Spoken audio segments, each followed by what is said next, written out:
Hey guys, welcome back. आज की इस वीडियो में हम लोग सन यानी कि सूर्य के बारे में सीखेंगे कि सूर्य जो है वो क्या है, उसका स्ट्रक्चर कैसा है एंड कौन कौन सी सन की लेयर होती हैं। तो चलिए इस वीडियो को स्टार्ट करते हैं।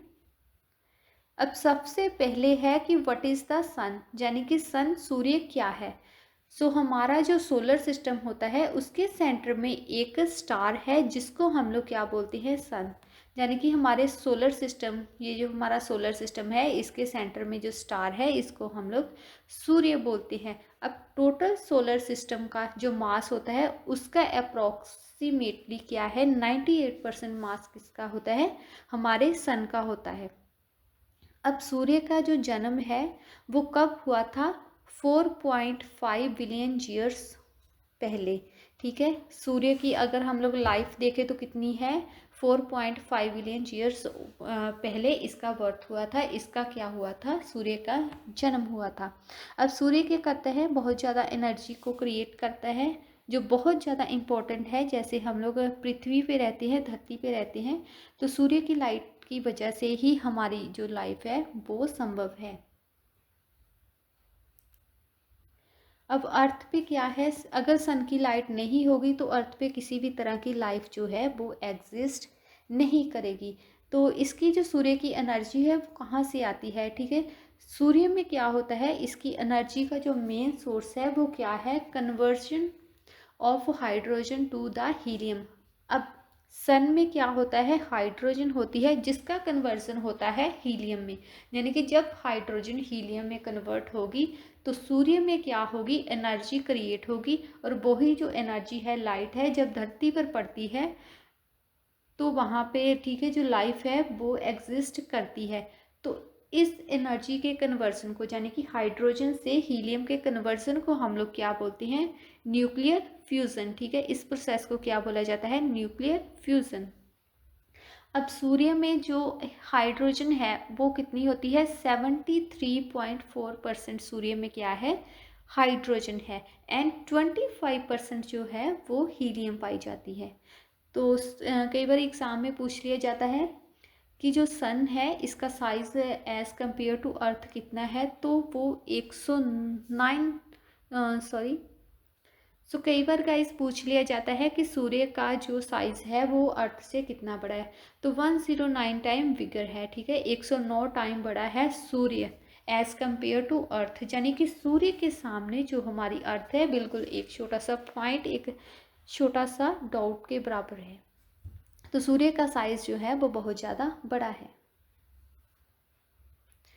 अब सूर्य की जो लाइट है उसको कितना टाइम लगता है धरती तक पहुंचने के लिए, तो कितना टाइम लेती है sunlight reach to the earth is 8 minute 16.6 second. यानी कि 8 मिनट और 16.6 सेकेंड जो है सूर्य की लाइट को लगते हैं धरती पर पहुंचने के लिए।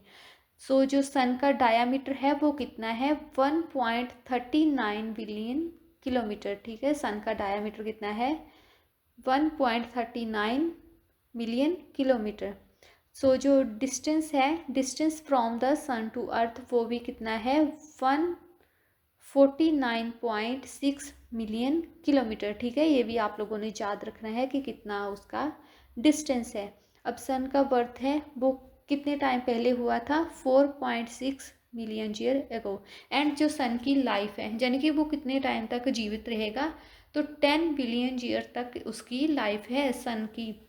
सन जो है 10 बिलियन ईयर तक जिंदा रहेगा। अब जो हमारा सन है वो अपने जो एक्सिस है उसी पर रोटेट करता है, किस डायरेक्शन में, काउंटर क्लॉकवाइज। ठीक है, क्लॉकवाइज डायरेक्शन में क्या करता है, रोटेट करता है। अब सन की जो टेम्परेचर होता है, ठीक है, इसकी कोर पे इसका टेम्परेचर कितना होता है, 15 मिलियन किलोमीटर टेम्परेचर होता है, वाइल इसके जो सरफेस का टेम्परेचर कितना होता है, 600। ठीक है, इसके सरफेस का टेम्परेचर होता है।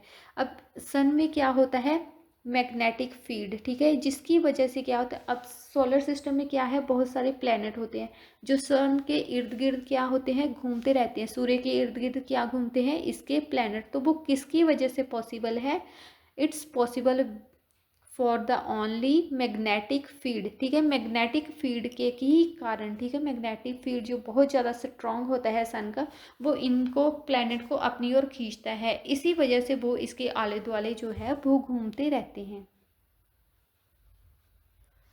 अब नेक्स्ट है स्ट्रक्चर ऑफ द सन, ठीक है, सन का स्ट्रक्चर कैसा है। सन की बेसिकली 6 लेयर होती हैं, जिसमें से 3 इसकी इनर लेयर होगी एंड 3 जो है वो इसकी आउटर लेयर है। जो 3 इनर लेयर हैं वो कौन कौन सी है, ठीक है, ये वाली core, radiative zone and connective zone. तो जो आउटर लेयर हैं ये भी 3 हैं, कौन कौन सी, क्रोना, क्रोमोस्फियर एंड फोटोस्फियर। तो चलिए इन सभी के बारे में एक एक करके हम लोग देख लेते हैं। अब सबसे पहले है कोर। कोर कौन सी लेयर होती है, इनर लेयर ऑफ द सन, ठीक है, कहाँ होती है, ये जो रेड वाला एरिया है इस पार्ट को हम लोग क्या बोलते हैं, कोर। और इस, ठीक है, पिक्चर में जो ये वाइट वाला पार्ट है ये कौन सा है, सन, क्योंकि हमारा गोल होता है, तो इसके बीच वाले के पार्ट को हम लोग क्या बोलते हैं, कोर, ठीक है। Centre most region of the sun is known as core. अब इसी एरिया में, ठीक है, जो कोर वाला पार्ट होता है, इसी में हाइड्रोजन जो है वो कन्वर्ट होती है हीलियम में, जिसको हम लोग क्या बोलते हैं, न्यूक्लियर फ्यूज़न, ठीक है। सन की जो एनर्जी है, जो लाइट है, वो कहाँ से निकलती है, हम लोग बोल सकते हैं वो कहाँ से होती है, कोर से, क्योंकि इसी पार्ट में जो है वो हाइड्रोजन हीलियम में कन्वर्ट होती है। न्यूक्लियर जो फ्यूज़न होता है वो कोर में ही होता है। अब कोर का जो टेम्परेचर है ये कितना हो सकता है, 15 मिलियन डिग्री सेल्सियस, ठीक है, 15 मिलियन डिग्री सेल्सियस से भी ज़्यादा हो सकता है इसका टेम्परेचर। तो आप लोग देख सकते हैं, इमेजिन कर सकते हैं कि सन का जो टेम्परेचर है वो कितना ज़्यादा हॉट होता है। इसीलिए, ठीक है, कोर को हम लोग क्या बोलते हैं, हॉटेस्ट रीजन, क्योंकि इसी में जो है वो एनर्जी बनती है, यानी कि हाइड्रोजन से हीलियम इसी में बनेंगे, इसी की वजह से ही इसका जो टेम्परेचर है वो ज़्यादा होता है। अब इसके अलावा जैसे ही हम लोग ये सेंटर से, ठीक है, दूसरे पार्ट बाहर की ओर आने लगते हैं तो टेम्परेचर जो थोड़ा है वो डिक्रीज होने लगता है। अब नेक्स्ट जो हमारी लेयर है कौन सी है, रेडिएटिव जोन, ठीक है, जिसको हम लोग inner layer of the sun भी बोलते हैं। ये वाली कोर होगी, ठीक है, ये वाला कौन सा है, कनेक्टिव जोन, ठीक है, इसके बीच में ये जो येलो वाला पार्ट है, ऑरेंज सा, थोड़ा सा ऑरेंज येलो है, इसको हम लोग क्या बोलते हैं, रेडिएटिव जोन, ठीक है। अब ये क्या करता है, रेडिएटिव जोन का क्या काम होता है कि जो भी कोर में एनर्जी, ठीक है, क्रिएट हुई है उसको सन की दूसरी लेयर यानी कि कनेक्टिव जोन है वहाँ तक पहुँचाना इसका मेन काम होता है। अब जो सन फ्लेयर्स, ठीक है, सन फ्लेयर्स होती हैं ये इसके लिए भी कौन रिस्पॉन्सिबल होता है, रेडिएटिव जोन, ठीक है, रेडिएटिव जोन की वजह से ही सन फ्लेयर जो है वो बनती है। अब नेक्स्ट हमारी लेयर है कनेक्टिव जोन, ठीक है, इसको हम लोग inner layer of the sun भी बोल सकते हैं। ये वाली लेयर कौन सी है, कनेक्टिव जोन, ठीक है, इसको outermost layer of the sun, क्योंकि सन का ये इंटीरियर पार्ट होता है तो इसको इसकी आउटर मोस्ट लेयर जो है वो लेयर भी बोला जाता है। अब इसका काम भी क्या है, एनर्जी को आगे की ओर ट्रांसफ़र करना। अब इसका जो टेम्परेचर है वो कितना होता है, 2 मिलियन डिग्री सेल्सियस, ठीक है, इसका टेम्परेचर इतना हो सकता है। टेम्परेचर जो है यहाँ का एज़ कम्पेयर टू कोर क्या होता है, लो होता है। वैसे तो बहुत ज़्यादा इसका टेम्परेचर है, लेकिन अगर हम लोग इसको कोर से कंपेयर करें तो इसका टेम्परेचर थोड़ा सा कम होता है। नेक्स्ट जो हमारी लेयर है कौन सी है, फोटोस्फीयर, ठीक है, इस डायग्राम में ये जो वाली लेयर है इसको क्या बोलते हैं, फोटोस्फीयर। इसको outermost layer of the sun भी बोला जाता है। अभी हम लोग आउटर मोस्ट, अभी पहले हमने इनर मोस्ट का पढ़ा, अभी आउटर मोस्ट जो लेयर है उसके बारे में पढ़ेंगे। तो पहले है फोटोस्फीयर, ठीक है, इसकी जो थिकनेस होती है वो कितनी होती है, 500 किलोमीटर, ठीक है, तक इसकी थिकनेस जो है होती है। अब जो भी लाइट, ठीक है, सन से आती है हमारे लिए विजिबल होती है, वो कहाँ से आती हैं, इसी फोटोस्फीयर से जो लाइट आती है वही हमारी आंखें उनको देख सकती हैं, उसके लिए विजिबल होती है।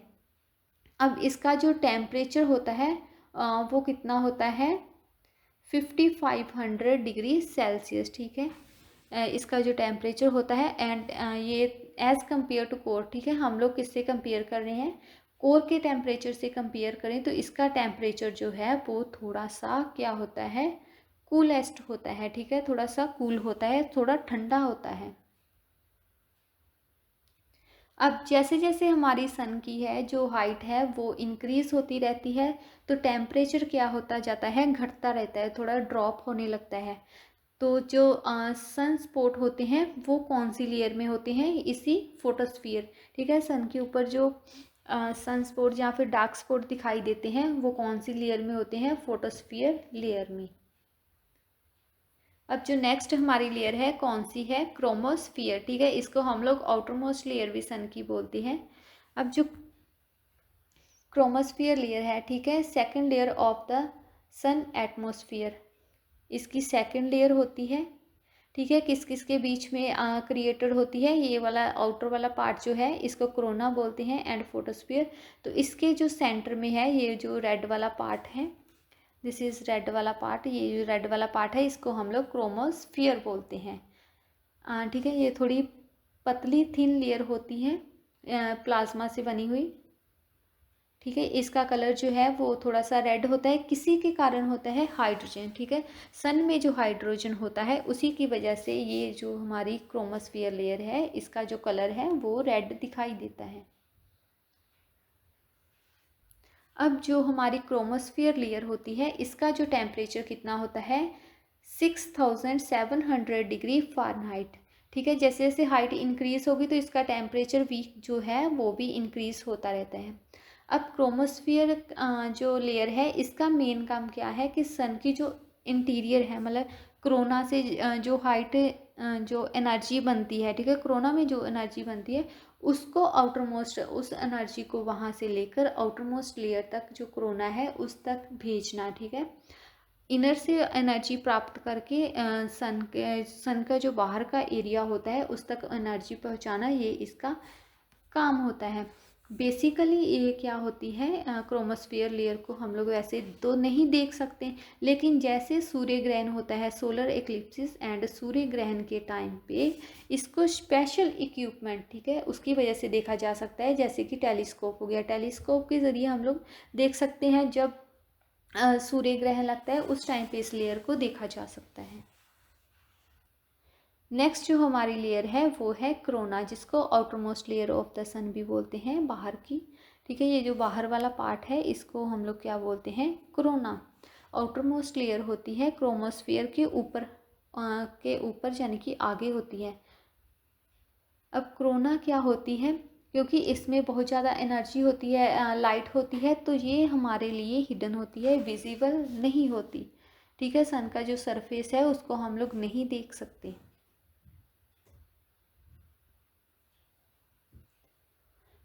लेकिन इसको भी क्या है, जो कोरोना है इसको भी हम लोग स्पेशल जो इंस्ट्रूमेंट है उसके थ्रू देख सकते हैं।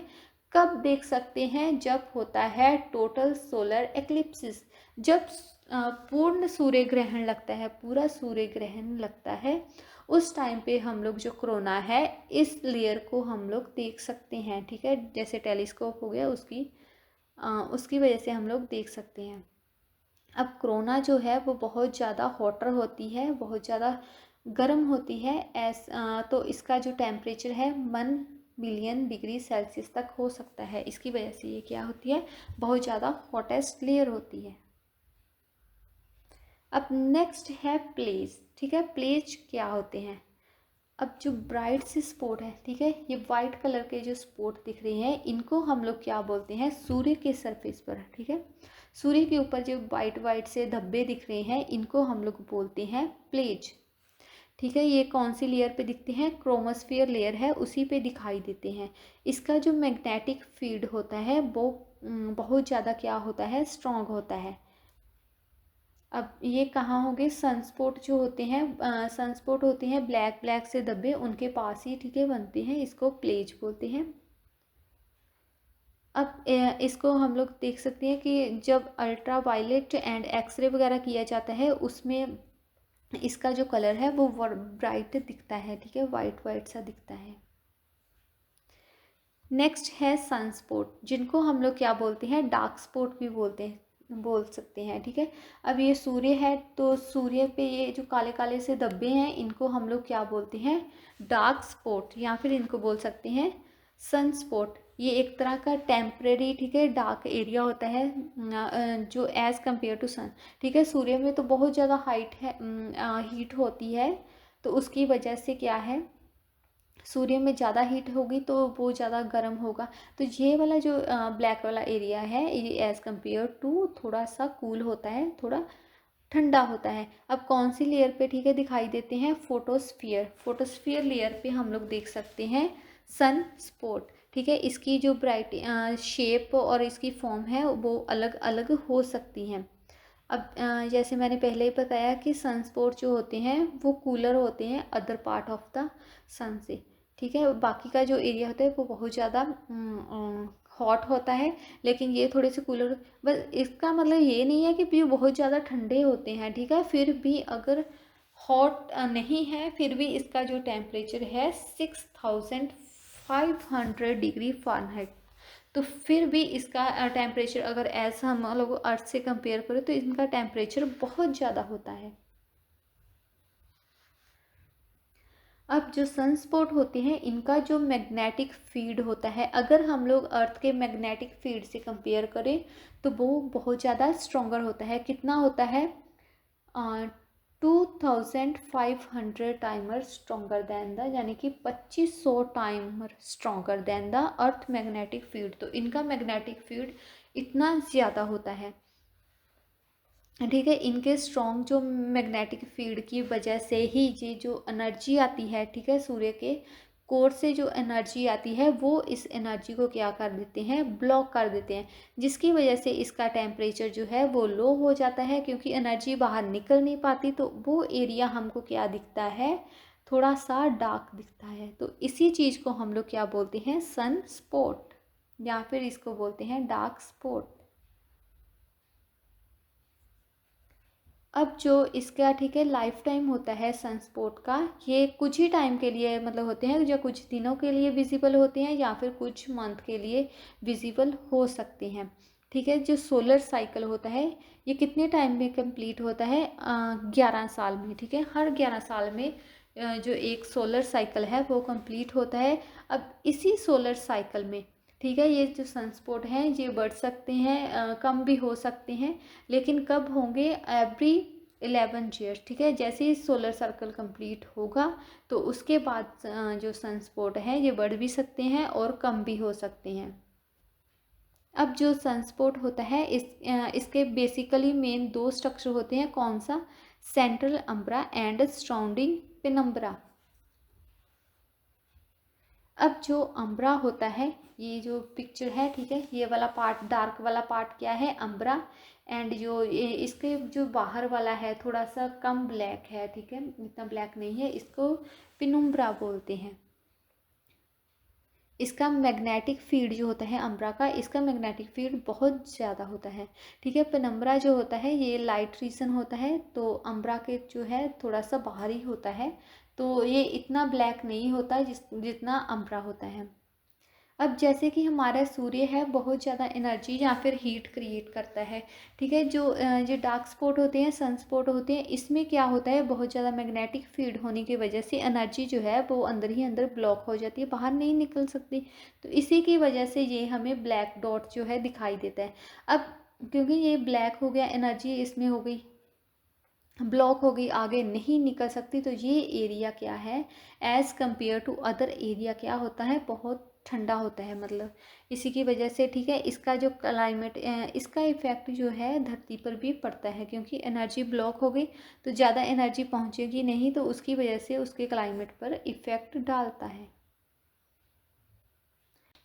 अब नेक्स्ट जो आते हैं वो है फिलामेंट, ठीक है। फिलामेंट क्या होते हैं, जो मैग्नेटिक लूप होती हैं वही इनको बनाती हैं। ये रिलेटिवली थोड़े से कूल होते हैं, ठंडे होते हैं, ठीक है, गैसों से बने होते हैं।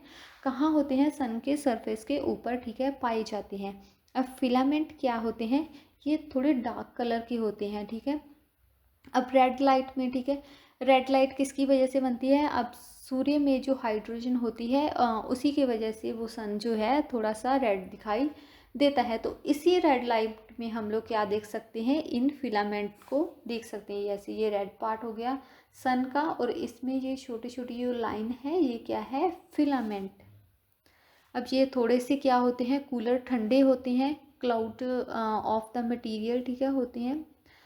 ये इस तरह के कुछ लूप वगैरह बना लेते हैं, तो इन्हीं को हम लोग क्या बोलते हैं, फिलामेंट। नेक्स्ट आती है सोलर विंड, ठीक है। सोलर विंड क्या होती है, एक तरह की हवाएं होती हैं, ठीक है, stream that charge particle that flow outward from the sun corona, ठीक है। सन की कोरोना से कुछ हवाएं जो है वो बहती हैं, तो जिनको हम लोग क्या बोलते हैं, आउटर मोस्ट, ठीक है। सन के इनर से आउटर की ओर कुछ हवाएं बहेंगी, जिनको हम लोग क्या बोलते हैं, सोलर विंड, ठीक है। ये किससे बनी होती है, प्लाज्मा से बनी होती हैं। और बेसिकली इसमें क्या क्या होता है, proton, electron and alpha particle. Solar wind में क्या क्या पाई जाती है, proton, electron and alpha particle, ठीक है। जो इनर मोस्ट लेयर होती है उससे आउटर की ओर बहती हैं जी हवाएं। इनकी जो ट्रैवल करने की स्पीड होती है वो कितनी होती है, 800 किलोमीटर पर सेकेंड। एंड इनका जो टेम्परेचर होता है 1 मिलियन डिग्री सेल्सियस तक इनका जो टेम्परेचर है हो सकता है। अब अर्थ में क्या होती है, एक मैग्नेटोस्फीयर, ठीक है। मैग्नेटोस्फीयर क्या है, एक तरह की शील्ड होती है जो हमारी जो पृथ्वी है, हमारी धरती है, उसको प्रोटेक्ट करती हैं इन सोलर विंड से। मतलब इतनी ज़्यादा अगर गर्म हवाएं धरती तक पहुंच जाएंगी तो वहाँ पे बहुत ज़्यादा तबाही मच जाएगी। तो इन चीज़ों से हमें कौन बचाता है, अर्थ की मैग्नेटोस्फीयर, ठीक है, जो लेयर है वो हम इसको प्रोटेक्ट करती है ताकि सोलर जो विंड है वो धरती तक ना पहुंच सके, एक शील्ड की तरह, ठीक है, काम करती है। नेक्स्ट है सोलर फ्लेयर, ठीक है। सोलर फ्लेयर क्या होती है, जो मैसिव एक्सप्लोजन होता है सन की सरफेस पर, वो क्या करता है, एक एनर्जी को रिलीज करता है, जिसमें क्या होती है, radiation, light and high speed of particle. इनको ही हम लोग क्या बोलते हैं, सोलर फ्लेयर्स, ठीक है। लार्ज जो एक्सप्लोजन होता है उसी को हम लोग क्या बोलते हैं, सोलर फ्लेयर, जिसमें बहुत ज़्यादा radiation, light and high speed particle निकलते हैं। नेक्स्ट हमारा आता है ऑरल डिस्प्ले, ठीक है। ऑरल डिस्प्ले क्या होता है, एक तरह का नेचुरल लाइट शो होती है इन द स्काई, ठीक है। स्काई में एक नेचुरल जो लाइट शो होती है like a curtain rays and spiral and flickers की फॉर्म में, ठीक है। ये देखिए, ये कुछ लाइट है जो कर्टन की तरह बनी है, इन्हीं को हम लोग क्या बोलते हैं, ऑरल डिस्प्ले। अब सोलर जो फ्लेयर्स होती हैं, जैसे ही वो क्या होती है, अर्थ के एटमॉस्फेयर में इंटर करती हैं तो वो कोलाइड कर जाती हैं, ठीक है। अर्थ के एटमॉस्फेयर में भी कुछ गैसेस होती हैं, उनसे जब सोलर फ्लेयर है जो कोलाइड कर जाती हैं अर्थ के एटमॉस्फेयर में, तभी क्या बनता है, ऑरल डिस्प्ले, इस तरह की, ठीक है, कुछ लाइट वगैरह बनती हैं, इनको ही हम लोग ऑरल डिस्प्ले बोलते हैं। अब जो ऑरल डिस्प्ले जो लाइट है ये कब विजिबल होती हैं, only in the time of night, ठीक है। नाइट के टाइम में ही ये विजिबल होती हैं, और कहाँ पे होती है, लोअर पोलर रीजन में। जहाँ लोअर पोलर रीजन है, जहाँ लोअर पोलर रीजन है, वहीं पे जो है ऑरल डिस्प्ले ये लाइट जो है रात के टाइम, ठीक है, नाइट के टाइम दिखाई देगी। अब बेसिकली इसका जो कलर होता है वो कौन सा होता है, ज़्यादातर इसका ग्रीन ही कलर होता है, क्योंकि जो ह्यूमन की आइज़ होती हैं वो इजीली डिटेक्ट कर लेती हैं ग्रीन कलर्स को, ठीक है। दूसरे as compare to other colour के मुकाबले वो ग्रीन को इजीली डिटेक्ट कर लेती हैं। अब इसकी जो शेप है और फॉर्म है वो अलग अलग हो सकती हैं, ठीक है। वो कंडीशन किस पर डिपेंड करती है, एटमॉस्फेयर पे डिपेंड करती है, अर्थ का कैसा है, ठीक है, और उसका एटमॉस्फेयर कहते हैं, एंड अर्थ का जो मैग्नेटिक फील्ड है वो कैसा है, इसी के ऊपर डिपेंड करती है इसकी फॉर्म और इसकी शेप कैसी बनेगी। अब जो नॉर्थ साइड पे, ठीक है, डिस्प्ले होती है उसको हम लोग एओरा बोरियोलिस बोलते हैं, या फिर इसको नॉर्दर्न लाइट भी बोला जाता है। और जो साउथ साइड पे डिस्प्ले होगी इसको क्या बोलते हैं, एओरा ऑस्ट्रियल्स एंड इसको क्या बोल सकते हैं, साउदर्न लाइट भी बोल सकती हैं। नेक्स्ट हमारा है what is the theory of the Fraunhofer line. जो फ्रॉनहोफर लाइन है उसकी थ्योरी भी कई बार एग्जाम में पूछ ली जाती है। तो जो डार्क एब्जॉर्प्शन लाइंस होती हैं जो हम लोग सीन करते हैं सन ऑप्टिकल स्पेक्ट्रम में, ठीक है, वो कैसे बनती हैं, ठीक है। ये जो सन में क्या होते हैं, कुछ एटम्स होते हैं, सन के एटमॉस्फेयर में कुछ एटम्स होते हैं जो लाइट को एब्सॉर्ब कर लेते हैं, ठीक है। इसी की वजह से जो सोलर फोटोस्फीयर, इसकी जो सोलर फोटोस्फीयर होती है इसी में ये बनती है। इसका जो नाम है वो जर्मन के जो फिजिसिस्ट थे, कौन से थे, जोसेफ वॉन फ्रॉनहोफर, ठीक है। इनने इसकी डिस्कवरी की थी, तो इन्हीं के नाम पे इसका नाम रखा गया है। कब की थी इसको ऑब्जर्व किया था 1814 में, ठीक है। इनको ऑब्जर्व किया था, इसी की वजह से इनका नाम रखा गया है। तो कुछ डार्क पार्ट हो सकता है, कुछ ऐसा कलरफुल। ऐसी और वीडियो देखने के लिए हमारे इस चैनल को सब्सक्राइब करें और अपने फ्रेंड्स के साथ शेयर करें। हम मिलते हैं एक और नई वीडियो में, तब तक के लिए टेक केयर, गुड बाय।